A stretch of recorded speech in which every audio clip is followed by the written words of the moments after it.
Satoru Nomura.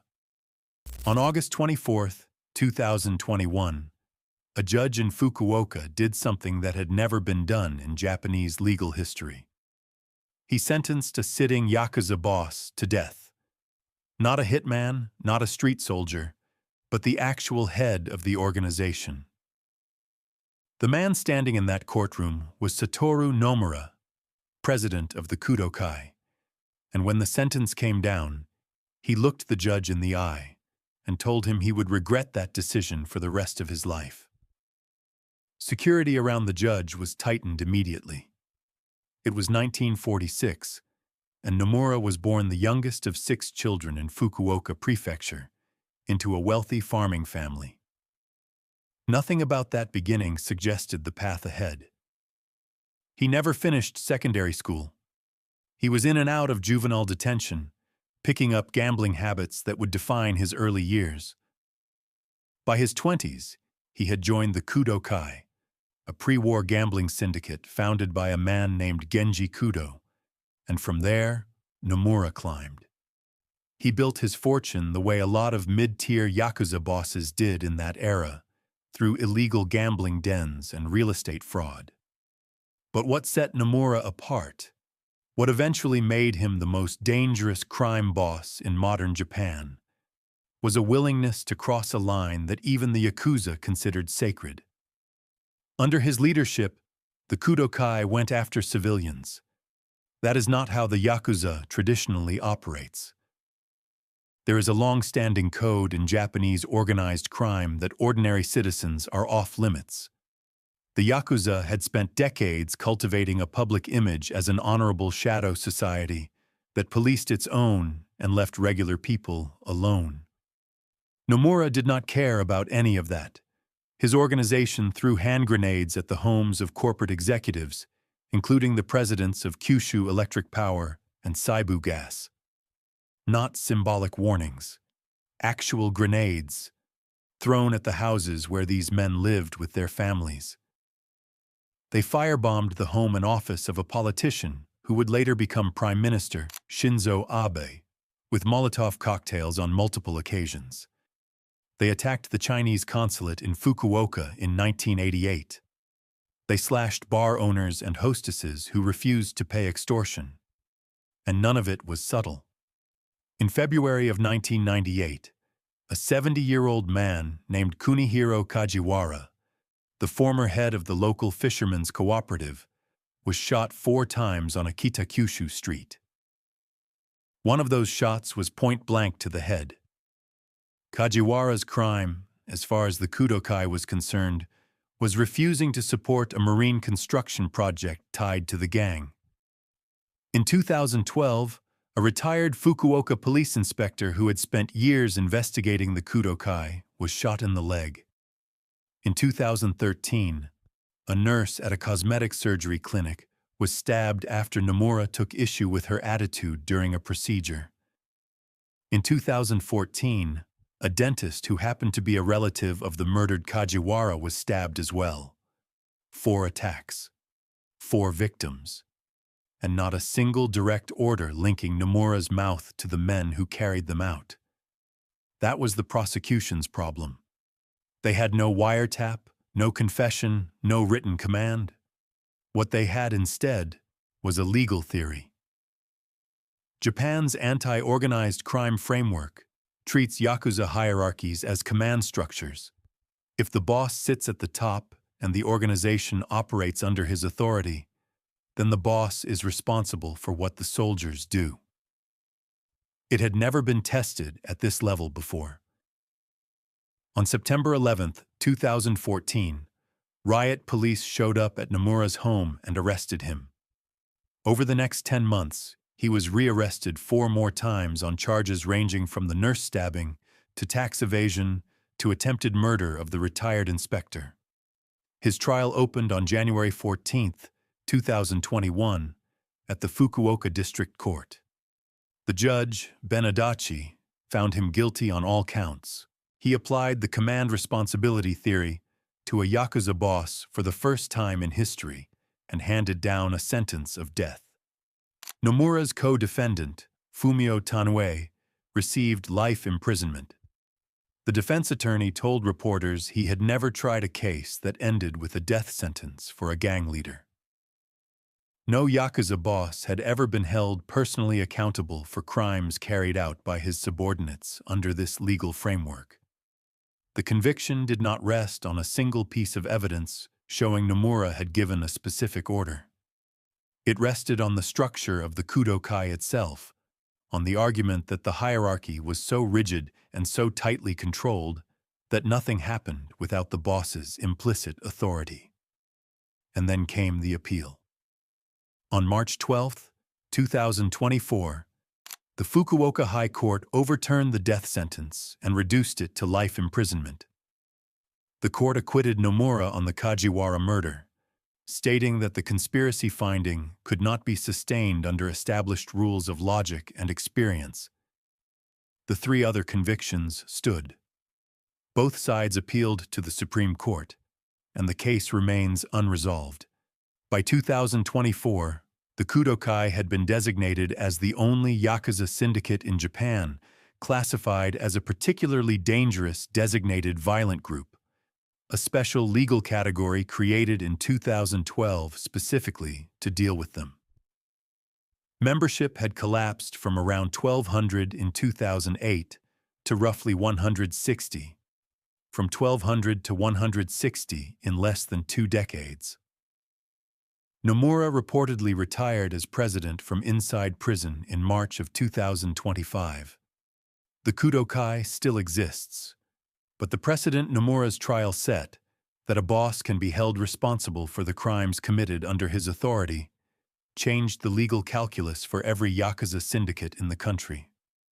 And the man who rewrote those rules from behind the glass of a courtroom was not the most violent Yakuza of his generation. That distinction belongs to someone else entirely. Tadamasa Goto. In 2001, while 186 people in the Los Angeles area died waiting for a liver transplant, a Japanese gangster with a history of knife attacks and corporate extortion flew into the United States, walked into UCLA Medical Center, and received a new liver from one of the most respected transplant surgeons in the country. He donated $100,000 to the hospital afterward. There is still a plaque on the wall that reads, Goto Research Fund. His name was Tadamasa Goto, and to understand how a Yakuza boss ended up at the front of an American transplant list, you have to understand the deal he made with the FBI.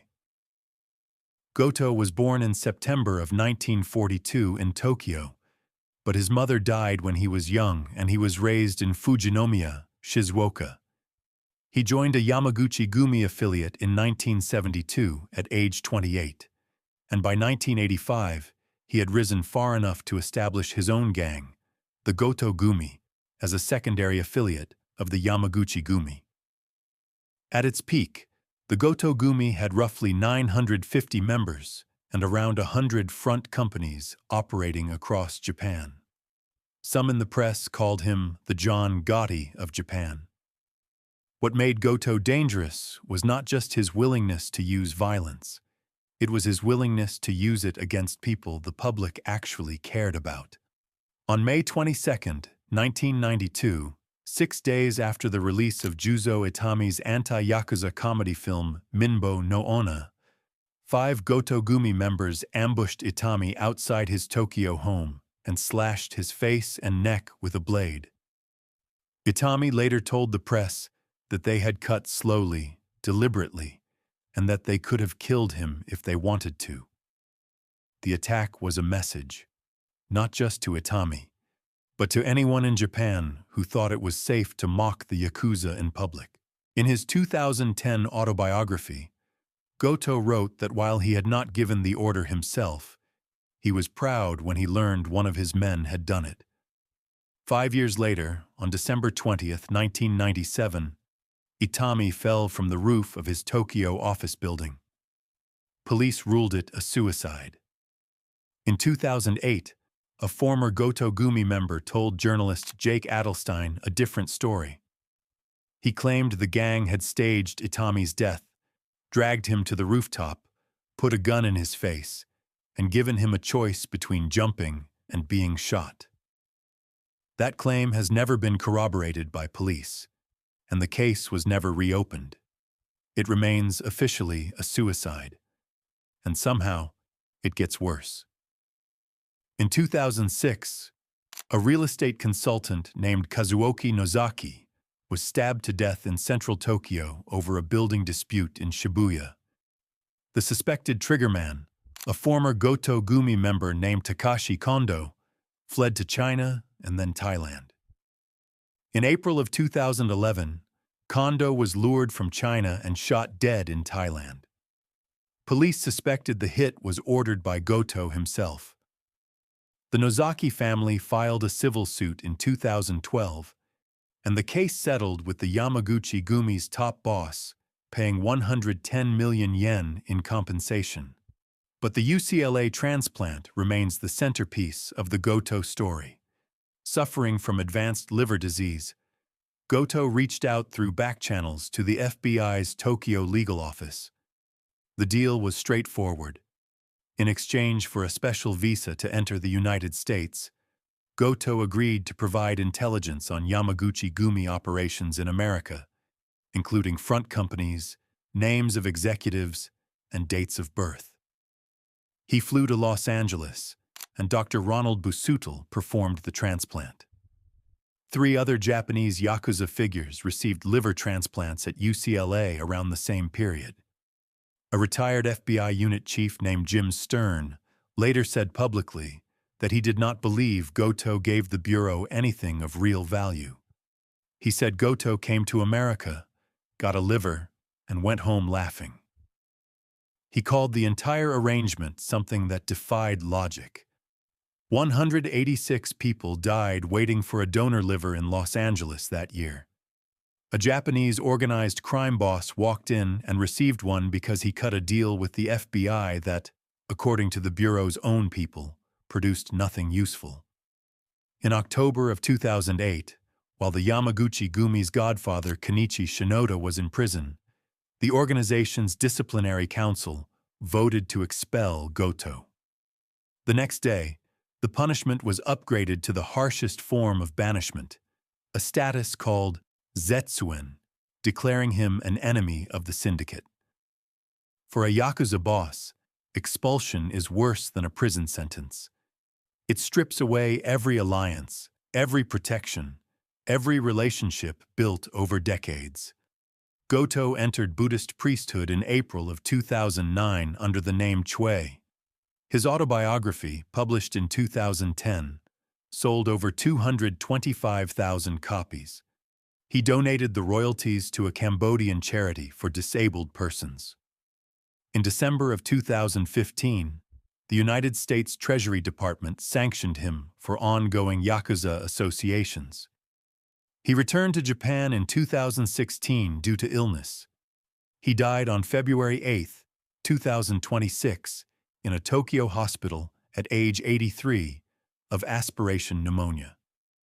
Journalist Jake Adelstein, who had lived under police protection because of Goto's threats, said after his death that Goto was one of the brightest and most ruthless gangsters Japan had ever produced.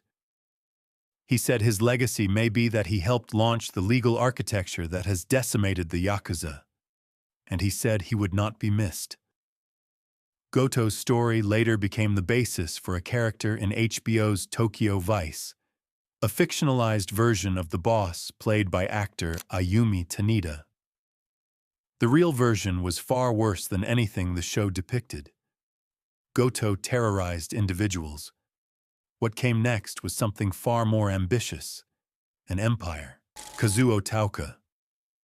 In June of 1946, a 33-year-old dock worker with no tattoos and a habit of gouging out his opponent's eyes walked into a meeting in Kobe and took control of a gang that had 25 members.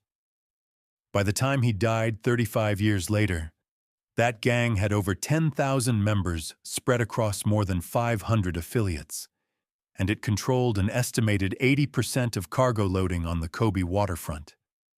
The man's name was Kazuo Taoka, and they called him the Bear. Nobody was paying attention to Taoka back then. He was an orphan from Shikoku. His father died before he was born. His mother died when he was 4.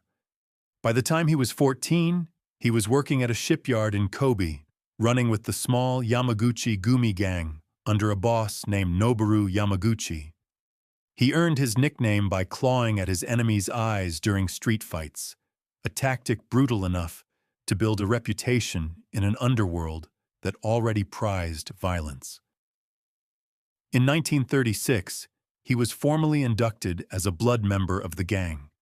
In February of 1937, he slashed a rival gang member to death and was sentenced to 8 years in prison.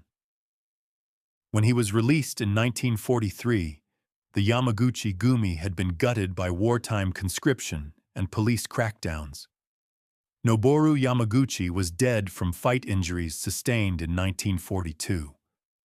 What was left of the organization was a skeleton.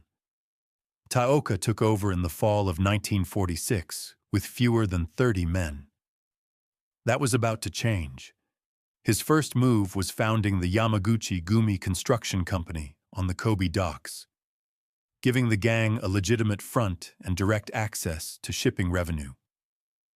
He then absorbed the Honda Kai, a gambling syndicate, after a brief gang war in the late 1940s. He crushed the Korean-affiliated Meiyu Kai in Osaka. He swallowed the Miyamoto Gumi. Each conquest added territory, manpower, and income. Then, in 1957, Taoka made the move that changed everything. He founded the Kobe Genosha Talent Agency and signed some of the biggest names in Japanese entertainment, including the legendary singer Misora Hibari, Yoshio Tabata, and professional wrestler Rikidozan. Controlling the entertainment industry gave the Yamaguchi Gumi something more valuable than money. It gave them cultural influence and a network of legitimate business relationships that made them nearly untouchable. A Yakuza boss running one of the most important talent agencies in post-war Japan. That is what Taoka built. By the mid-1960s, the Yamaguchi Gumi had 343 affiliated gangs and over 10,000 members. Their operations on the Kobe docks alone grossed roughly $17 million in 1965. Taoka sat on the board of the Japan Pro Wrestling Association, alongside 2 other men who will appear later in this story, Yoshio Kodama and Hisayuki Machi. He maintained relationships with far-right political figures and brokered deals that reached into the highest levels of Japanese conservative politics. In 1972, Taoka forged an alliance with the Inagawa Kai through a traditional Sakazuki Sake Cup ceremony held at his home. It was a historic moment, joining the 2 largest criminal organizations in Japan. The alliance was remarkable for another reason. Taoka had refused to join Yoshio Kodama's 1963 attempt to unite all Yakuza gangs under a single federation called the Kanto Kai. Taoka saw no reason to share power with anyone. He would make alliances on his own terms or not at all. And through all of it, Taoka kept his hands dirty. In 1953, he ordered an attack on actor Koji Tsuruta after Tsuruta's manager was perceived as disrespectful. The incident terrified the entertainment industry. On July 11, 1978, while Taoka was watching a limbo dance performance at the Bell 7 nightclub in Kyoto, a man named Kiyoshi Narumi from the rival Matsuda Gumi walked up behind him and shot him in the back of the neck. The bullet lodged near his jaw. Taoka was rushed to the hospital in his bulletproof Cadillac and survived the wound. Narumi was found dead in the woods of Mount Rocco several weeks later. Nobody was ever charged with his death. The Yamaguchi Gumi did not comment publicly. Taoka died of a heart attack on July 23, 1981, at age 68, just a month before he was scheduled to be sentenced by the Kobe District Court on charges that had been dragging through the legal system for nearly 2 decades. He died before the law could ever touch him. His heir apparent, Kenichi Yamamoto, died of liver failure shortly after. His widow, Fumiko, briefly ran the organization until she could broker a succession. In June of 1984, she presented the ceremonial dagger to Masahisa Takanaka, but the appointment split the syndicate. A rival faction under Hiroshi Yamamoto broke away and formed the Ichiwakai. Takanaka was assassinated in 1985.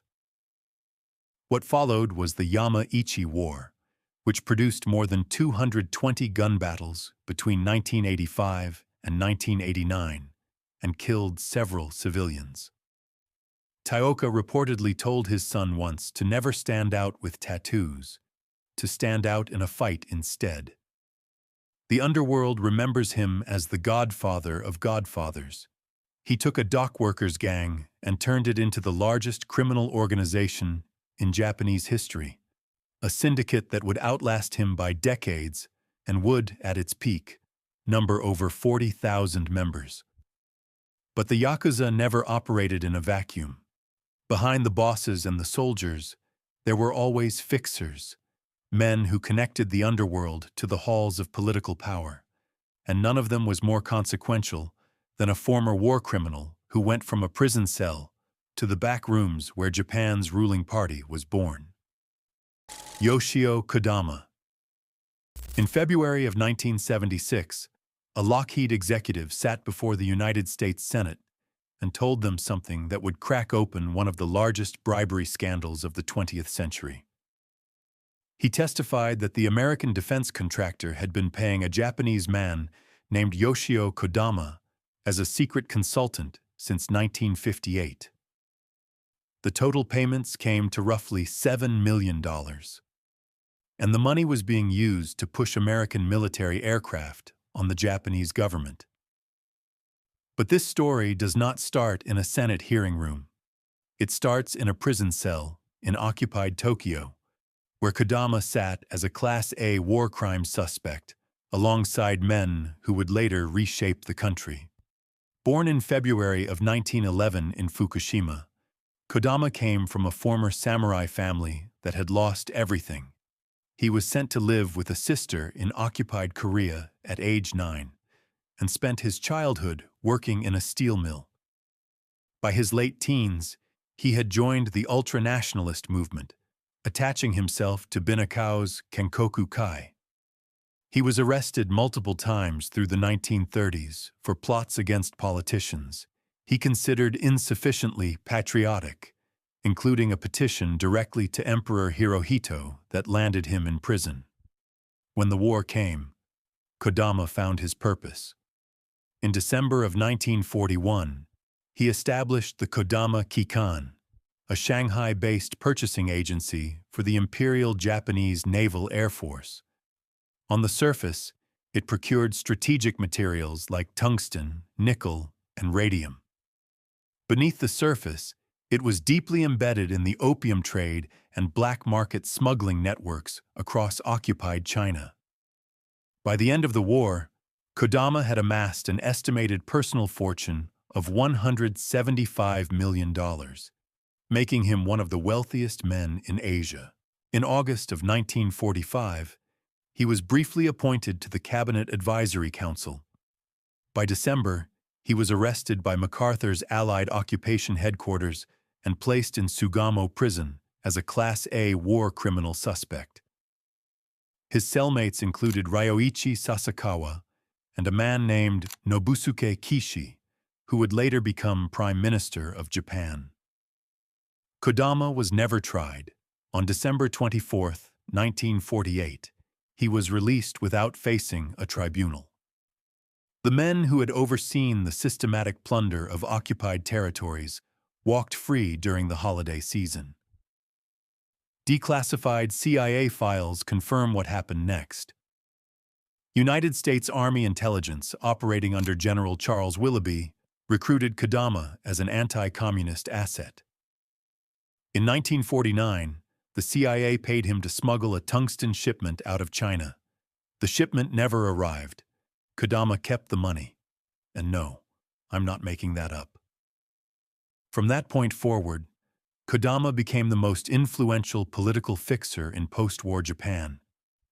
Using his connections from Sugamo, particularly his relationship with Kishi, he helped broker the 1955 merger of the Liberal and Democratic parties into the Liberal Democratic Party, which would go on to rule Japan for most of the next 70 years.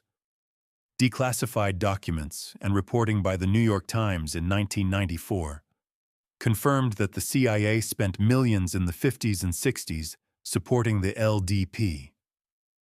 Kodama also helped form the Kanto-kai Yakuza Federation and brokered truces between rival crime syndicates. During the planned 1960 visit of President Eisenhower to Japan, when mass protests over the U.S.-Japan Security Treaty threatened to turn violent, Kodama mobilized roughly 28,000 Yakuza and ultranationalist fighters to provide security. 28,000 men, assembled at the request of a single political fixer.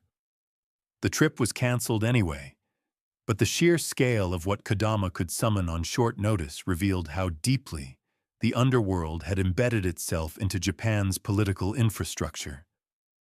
Then came Lockheed. After the Senate testimony in 1976, the full scope of the arrangement became public. Kodama had been receiving payments that started at roughly $45,000 a year in the late 50s and grew to $150,000 annually by the 70s.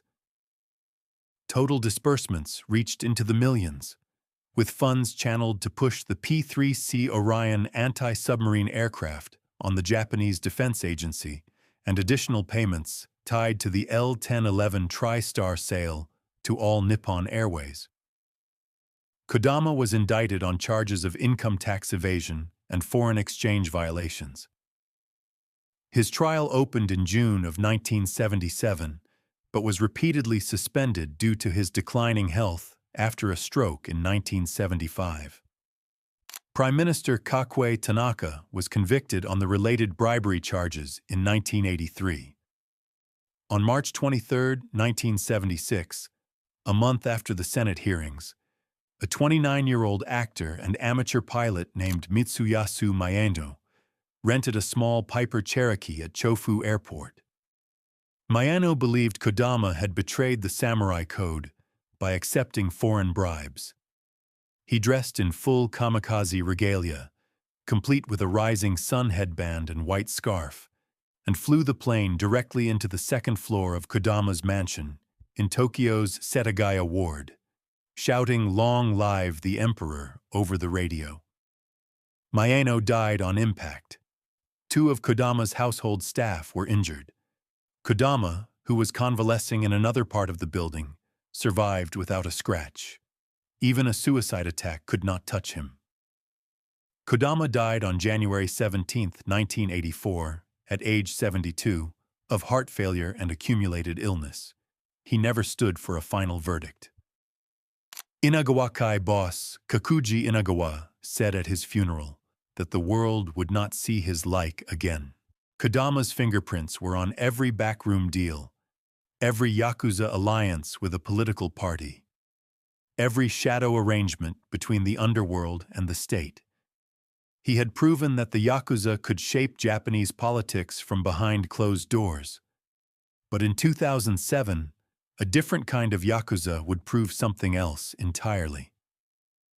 That organized crime could reach out and kill a sitting politician in broad daylight, in front of witnesses, for a reason so small it almost defied belief. Tetsuya Shiryu. On April 17, 2007, at approximately 7:50 in the evening, the mayor of Nagasaki stepped out of his car near his campaign office by the train station. He was running for a 4th term. He was internationally known as a leader in the anti-nuclear weapons movement. And before he could take 3 steps, a man walked up behind him and shot him twice in the back at point-blank range. The shooter was not a political extremist or a foreign agent. He was a 59-year-old Yakuza with diabetes, a 4-year-old son with Down syndrome, and a grudge that started with a pothole. Tetsuya Shirou was born in 1947, possibly 1948, depending on the source. He was old-school Yakuza down to the bone. He had cut off half of his left little finger and the tips of 2 others as yubitsume, the traditional ritual of atonement, performed when a Yakuza member displeases his superiors. He served as acting head of the Suishin Kai, a small Nagasaki-based gang of 30 to 40 members that dated back to before the Second World War. The Suishin Kai was affiliated with the Yamaguchi Gumi, as most small gangs were by then, because economic pressure left them no choice but to seek protection from the larger syndicate. By 2007, Shirou was falling apart. He was separated from his 4th wife. He was struggling to support a 4-year-old son with Down syndrome on a Yakuza salary that had dried up. He was behind on the 3,000 yen monthly tribute his gang owed up the chain. The Yamaguchi Gumi's 2003 ban on drug dealing had cut off the income source that had sustained men like him for decades. He had been demoted from underboss to a rank called counselor, which carried no real authority. He was broke, sick, and angry, and the anger had been building for years. The anger had a specific target. In February of 2003, Shirou's car hit a pothole at a public works construction site. His insurance company refused to pay. The city of Nagasaki refused to compensate him. He filed a lawsuit. It was dismissed. He was also furious that a construction company linked to the Suishin Kai had been denied a city contract. Before the shooting, he mailed a letter to TV Asahi outlining his grievances, including allegations of corruption against the mayor, hidden bank accounts, and rigged public works contracts. The mayor he shot was Iko Ito, born August 23, 1945, just 2 weeks after the atomic bombing of his city. Ito had served as Nagasaki's mayor since 1995 and had won 3 consecutive elections. He was a Liberal Democratic Party politician, but he was best known outside of Japan for his activism against nuclear weapons, a cause that carried special weight coming from a mayor of Nagasaki. He had traveled internationally to speak on disarmament. He was one of the most visible peace advocates in Japanese politics. The bullet that hit Ito struck his heart. He went into cardiac arrest. Surgeons at Nagasaki University Hospital worked on him for 4 hours. He died early on the morning of April 18th. It was the most consequential political assassination in modern Japan. Shirou was tackled to the ground at the scene by members of Ito's entourage and bystanders. He was carrying an American-made revolver. He was arrested and charged with attempted murder, later upgraded to murder, along with gun possession and obstruction of an election campaign. He told police he had been planning the assassination since February and that he had intended to kill himself afterward. 2 associates, Hiromi Ogawa and Masaki Yamashita, were briefly arrested as potential accomplices, but released in May of 2007 for lack of evidence. This is where the story takes a turn nobody expected. Investigators concluded that Shirou acted entirely alone. This was not a Yamaguchi Gumi operation. There were no orders from above, no strategic motive, no message being sent to the political establishment. A Yakuza underboss murdered the mayor of a major Japanese city because of a car and a pothole. That was it. His trial opened on January 22, 2008, at the Nagasaki District Court. On May 26, 2008, the court sentenced him to death. He apologized to Ito's family during the proceedings. On September 29, 2009, the Fukuoka High Court overturned the death sentence and resentenced him to life imprisonment.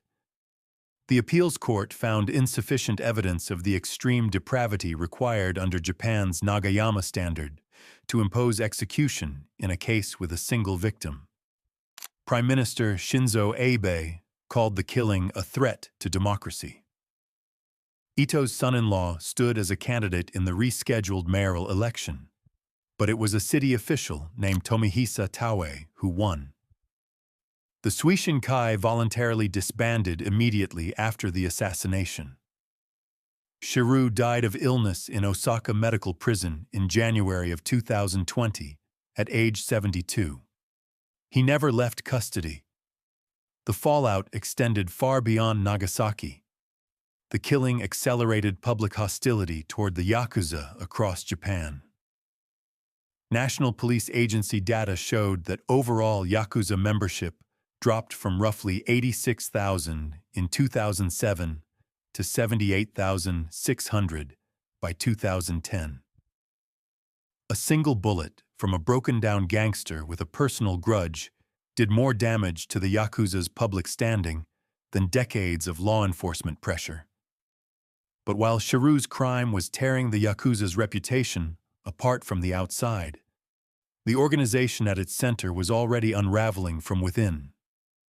And the man presiding over that collapse was the longest-serving godfather the Yamaguchi Gumi had ever known. If you're liking this video and you're not subscribed yet, now's the time. We drop new cases every day. Subscribe so you don't miss the next one. Kenichi Shinoda. On the day he was formally installed as the sixth-generation boss of the Yamaguchi Gumi, the largest and wealthiest criminal syndicate on the planet, Kenichi Shinoda did something none of his predecessors had ever done. He took the train. While 40,000 members awaited the arrival of their new godfather at a lavish banquet in Kobe, Shinoda rode public transit to his own coronation and stopped at a street ramen shop on the way. It was August of 2005. Exactly 10 years later, on the same date, August 27, 2015, the organization he led would split in half. Shinoda was born on January 25, 1942, in Oita, on the southern island of Kyushu. He graduated from a prefectural fisheries high school and worked briefly at a local fish processing firm before joining the Nagoya-based Hirota Gumi, a Yamaguchi Gumi affiliate, in 1962. In the early 70s, during a turf war between the Hirota Gumi and the Dai Nippon Heiwa Kai, Shinoda killed a rival boss with a katana. He served 13 years in prison for the murder. After the Hirota Gumi disbanded in 1984, Shinoda co-founded the Kodokai in Nagoya with a man named Kiyoshi Takayama. The Kodokai expanded aggressively across 18 prefectures, pushing into the historically off-limits Kanto region around Tokyo. Shinoda's role in the Yamaichi War of the late 80s was a key factor in his rise to the top ranks of the Yamaguchi Gumi's national leadership. In May of 2005, after 8 years without a designated second-in-command, following the 1997 assassination of underboss Masaru Takumi, Shinoda was named Wakagashira. By August, he had succeeded the retiring Yoshinori Watanabe as the sixth-generation Kumicho. He was the first Yamaguchi Gumi boss who did not come from the Kansai region.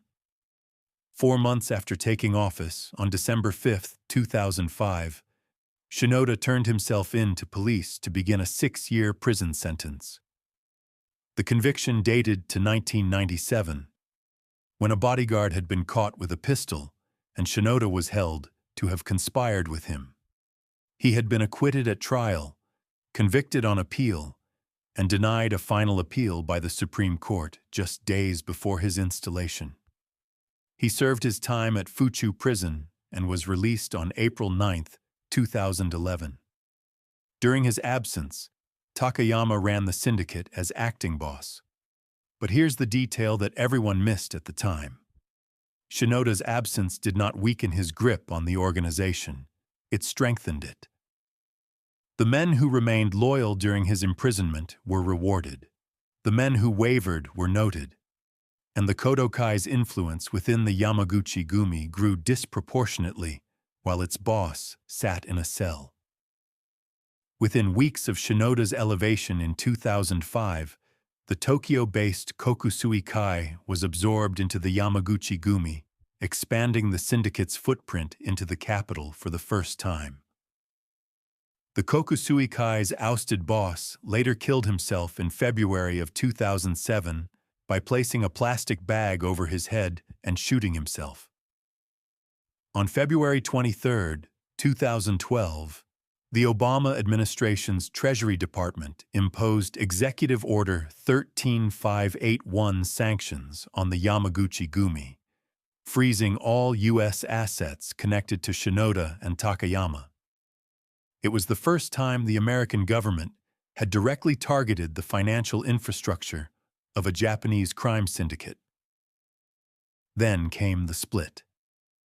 On August 27, 2015, exactly a decade after Shinoda became boss, 13 affiliated gangs broke away.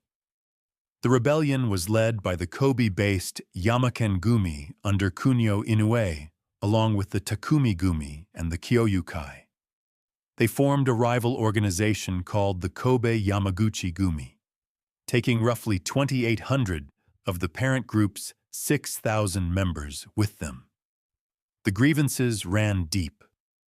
The Kobe factions believed the Nagoya-based Kodokai received preferential treatment. Franchise fees demanded by headquarters had been escalating for years, and Takayama's management style during Shinoda's imprisonment had alienated the traditional Kansai power base. A second fracture in April of 2017 produced yet another faction, the Ninkyo Yamaguchi-gumi, sometimes translated as the humanitarian Yamaguchi-gumi. The Yamaguchi-gumi, the syndicate that Kazuo Taoka had spent 35 years building into the largest criminal empire in Japanese history, was now at war with itself. 3 factions, a decade of internal conflict. Beatings, drive-by shootings, Molotov cocktails, kidnappings, and at least one boss beaten to death inside his own home. The violence touched every prefecture where the syndicates overlapped. In 2025, senior Yamaguchi-gumi members took the unusual step of visiting police headquarters in Hyogo Prefecture to formally announce the end of hostilities and request that the organization's designation as a violent conflict group be lifted. The war was over, but the damage was permanent. National Police Agency figures tell the story. When Shinoda took over in 2005, the Yamaguchi-gumi had roughly 40,000 members. By the end of 2025, it had approximately 3,100 active members and about 3,200 associates. That's not a typo, by the way. 40,000 to 3,100 under a single boss's watch. Shinoda is the longest-serving kumicho in the syndicate's history. He presided over both its peak modern reach and its catastrophic decline. As of May 2026, he is 84 years old and still holds the title. The top of his left little finger is missing, the traditional Yubitsumi mark. He runs what remains of an organization that was once worth billions from a position of ceremonial authority over a fraction of its former strength. The men who built the Yakuza into a national institution are either dead or in prison. The fixers who connected them to political power are gone. But there is one figure whose story stands apart from all the others. Because Hisayuki Machi did not just operate within the Japanese underworld. He operated between nations. Hisayuki Machi. On August 8, 1973, agents from the Korean Central Intelligence Agency entered room 2212 of Tokyo's Hotel Grand Palace at approximately 1:19 in the afternoon and abducted a man who would later become the president of South Korea and a Nobel Peace Laureate. They drugged Kim Dae-jung, smuggled him out of the hotel in broad daylight, transported him to a Korean freighter anchored offshore, strapped him to a funeral plank with weights attached to his body, and prepared to drown him in open water. The plan was to make it look like he had simply vanished. American intelligence intervened through CIA Seoul Station Chief Donald Gregg and Ambassador Philip Habib, and forced the South Korean government to abort the killing. Kim was released near his home in Seoul 5 days later.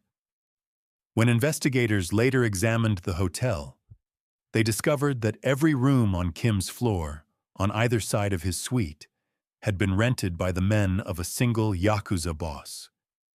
His name was Hisayuki Machi, and he was never charged. Machi was born Jeong Gaeon-yong on July 20, 1923, in Tokyo, to first-generation Korean parents from Japanese-occupied Korea.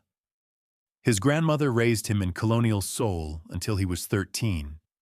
Then he returned to Tokyo and enrolled at Senshu University in 1943. He dropped out, and like many young men in that era, found his footing in the chaos of the post-war black market. During the American occupation, his anti-communist convictions made him useful to U.S. Army counterintelligence, which recruited him to help break up leftist labor strikes. It was the same playbook that had been used with Yoshio Kodama. In 1948, while the leaders of traditional Japanese Yakuza syndicates were in prison or under occupation scrutiny, Machi founded the Tosei Kai, a predominantly ethnic Korean gang whose name translated to Voice of the East. With the Japanese bosses locked away, Korean gangs had a window to seize territory in Tokyo's black market, and Machi drove through it. By the early 1960s, the Tosei Kai had 1,500 members and controlled so much of the Ginza entertainment district that locals called them the Ginza Police. They ran the bars. They ran the hostess clubs. They decided who opened businesses and who did not. The Tosei Kai's grip on Ginza was so complete that even Kazuo Taoka, the boss of the Yamaguchi Gumi with over 10,000 men behind him, had to negotiate directly with Machi before his organization could operate in Tokyo. Machi's empire stretched across tourism, entertainment, bars, restaurants, oil importing, real estate, and construction. He partnered with Kodama on real estate ventures and ran operations from the well-known TSKCCC building in Roppongi.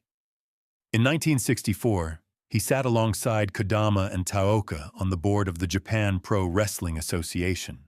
3 of the men on this list, connected through a single sporting body. Every other boss on this list operated within Japan. Machi operated between 2 countries. As the only major underworld figure with deep roots in both Japan and South Korea, he brokered deals between the Korean government and the Yamaguchi Gumi and Inagawa Kai that allowed Japanese crime syndicates to establish operations inside South Korea. In exchange, the Korean government gave him the largest ferry concession between Shimonoseki, Japan, and Busan, South Korea, the shortest sea route connecting the 2 nations. That single concession gave Machi control over a critical transport corridor and a steady revenue stream that no other Yakuza boss could match. Korea became, in the words of Yakuza historians, the Yakuza's home away from home, and Machi had opened the door. The Kim Dae-jung kidnapping remains the defining event of Machi's career. South Korea's National Intelligence Service formally acknowledged in October of 2007 that the KCIA had carried out the abduction with President Park Chung-hee's tacit approval. Machi's role, that his men rented the surrounding hotel rooms to provide cover and logistics, is treated as well substantiated by investigators and Yakuza historians. But no court ever adjudicated his involvement, and the primary documents remain partially classified. In 1965, mounting police pressure forced Machi to officially disband the Tosei Kai. He immediately replaced it with 2 front organizations, the Toa Yui Jigyo Kumiai, known as the Toa Kai, and the Toa Sogo Kigyo, with Yoshio Kodama installed as chairman of the latter's board. The Toa Kai joined a fraternal federation alongside the Sumiyoshi Kai, Inagawa Kai, and other major syndicates. It remains an active Yakuza organization today, with roughly 1,000 members, predominantly ethnic Korean, headquartered in Ginza. Machi retired in the 1980s and was frequently seen vacationing in Hawaii, far removed from the Ginza streets he had once controlled. He died on September 14, 2002, in a Tokyo hospital of heart failure at age 79. A private funeral was held on September 18 in Tokyo's Minato ward. No major arrests ever resulted from his decades of activity. He died a free man. His legacy sits in 4 places. He opened the Japanese underworld to Zainichi Korean participation at a time when ethnic Koreans were excluded from nearly every legitimate institution in Japan. He served as the connective tissue between American occupation intelligence, the South Korean state, and the Japanese Yakuza during the Cold War. He transformed Roppongi and Ginza nightlife into Yakuza-controlled commercial empires that generated revenue for decades. And he created the Toa Kai, the institutional framework through which a separate ethnic Korean Yakuza tradition survived into the present. As of 2026, the Toa Kai is still operating. The Ginza district Machi once policed with his own men is still standing, and the ferry route between Shimonoseki and Busan, the concession he earned for helping a government kidnap a future president, is still running. 7 men. 7 different paths into the same shadow world. Some built empires, some destroyed them, and some proved that a single act of violence could reshape an entire country. Thanks for watching. Click here for the next video.